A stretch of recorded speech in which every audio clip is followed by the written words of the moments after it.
सोने के पिंजरे में एक तोता कैद था और तोता बोलने वाला था। राजा जी के यहाँ पर यह प्रथा थी कि महीने में 2 बार कथा होती थी और कथा सुनाने के लिए जब भी पंडित जी आते, जब भी वो अध्याय खत्म करते तो हर अध्याय के आखिरी में कहते हरि मिले तो बंधन छूटे। और जैसे ही पंडित जी ये कहते तोता कहता पंडित झूठा है।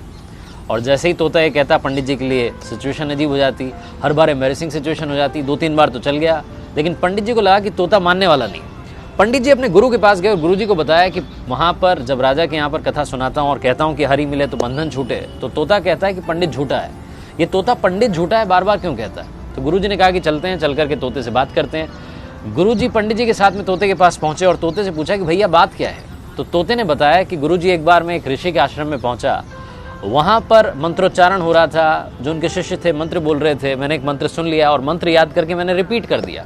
जैसे ही मैंने मंत्र बोला तो ऋषि के शिष्यों ने देखा कि बोलने वाला तोता है। उन्होंने मुझे पकड़ लिया, लोहे के पिंजरे में कैद कर दिया। एक बार ऋषि के आश्रम में उनके एक शिष्य थे, सेठ जी, वो आए। उन्होंने मुझे देखा कि बोलने वाला तोता है, वो अपने साथ में ले गए और ले जा करके मुझे चांदी के पिंजरे में कैद कर दिया। एक बार राजा जी के यहाँ पर दावत थी तो सेठ जी ने सोचा कि क्या गिफ्ट दिया जाए। फिर उन्हें मेरी याद आई, उन्हें लगा कि इससे महंगा कोई गिफ्ट नहीं हो सकता। वो मुझे लेकर के गए और राजा को भेंट कर दिया। रानी को मैं बड़ा पसंद आया और मुझे सोने के पिंजरे में कैद करवा दिया। कुल मिलाकर के रहा मैं पिंजरे में ही, मेरा पिंजरा नहीं छूटा। तो जब जब मैंने हरि का नाम लिया मेरा बंधन नहीं छूटा। गुरुजी ने तोते को अपने पास बुलाया और उसके कान में एक बात कही। गुरुजी पंडित जी को लेकर के वहाँ से चले गए।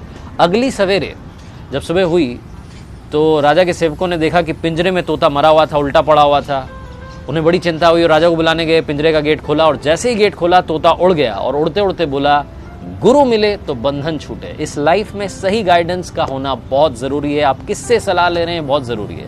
अगर आप गलत आदमी से सलाह लेते रहेंगे तो आप गलत दिशा में बढ़ते जाएंगे और आपका कुछ नहीं हो पाएगा।